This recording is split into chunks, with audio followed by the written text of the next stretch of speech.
കൂട്ടുകാരെ, നമ്മൾ ചിലർക്കൊക്കെ പ്രോമിസസ് കൊടുക്കാറുണ്ടല്ലേ. അതും നമുക്ക് ഒരുപാട് പ്രിയപ്പെട്ടവരാണെങ്കിലോ നമ്മൾ ആ കൊടുക്കുന്ന പ്രോമിസസ് ഒരിക്കലും തെറ്റിക്കില്ല. അങ്ങനെ ആരെങ്കിലും നമുക്കൊരു പ്രോമിസ് തന്നാൽ അതെന്ത് വില കൊടുത്തും നമ്മൾ നേടിയെടുക്കാൻ ശ്രമിക്കും. ഈശോയുടെ തിരുഹൃദയത്തിൽ ആശ്രയിക്കുന്നവർക്ക് വിശുദ്ധ മാർഗരറ്റ് മേരി അലക്കോക്ക് വഴി നൽകിയ 12 വാഗ്ദാനങ്ങൾ നമുക്കൊന്ന് കേട്ടു നോക്കിയാലോ. അവരുടെ ജീവിതാന്തസ്സിന് ആവശ്യമായ അനുഗ്രഹങ്ങൾ ഞാൻ നൽകും. അവരുടെ കുടുംബങ്ങളിൽ ഞാൻ സമാധാനം പുലർത്തും. അവരുടെ ക്ലേശങ്ങളിലെല്ലാം ഞാൻ അവരെ ആശ്വസിപ്പിക്കും. ജീവിതത്തിൽ വിശിഷ്യ മരണനേരത്തും ഞാൻ അവരുടെ ദൃഢമായ അഭയമായിരിക്കും. അവരുടെ എല്ലാ പരിശ്രമങ്ങളെയും സമൃദ്ധമായി ഞാൻ അനുഗ്രഹിക്കും.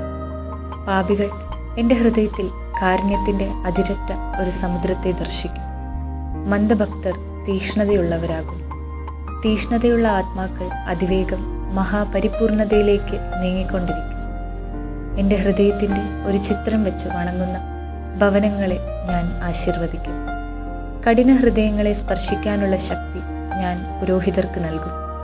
ഈ ഭക്തി പ്രചരിപ്പിക്കുന്നവരുടെ പേരുകൾ എൻ്റെ ഹൃദയത്തിൽ ഉല്ലിഖിതമാകും. അവ നീക്കപ്പെടുന്നതല്ല. 9 മാസാദ്യ വെള്ളിയാഴ്ച എൻ്റെ ഹൃദയത്തിൻ്റെ സ്തുതിക്കായി മുടങ്ങാതെ വിശുദ്ധ കുർബാന സ്വീകരിക്കുന്നവർ അത്യാവശ്യമായ കൂദാശകൾ സ്വീകരിക്കാതെ മരിക്കുകയില്ല. ഈശോ നമുക്ക് വേണ്ടി തന്ന ഈ വാഗ്ദാനങ്ങളെ ഓർത്ത് നമുക്ക് നന്ദി പറയാം. ഈശോയുടെ തിരുഹൃദയമേ, ഞാൻ അങ്ങയിൽ ശരണപ്പെടുന്നു എന്ന പ്രാർത്ഥന ഏറ്റുചൊല്ലി നമുക്ക് പ്രാർത്ഥിക്കാം.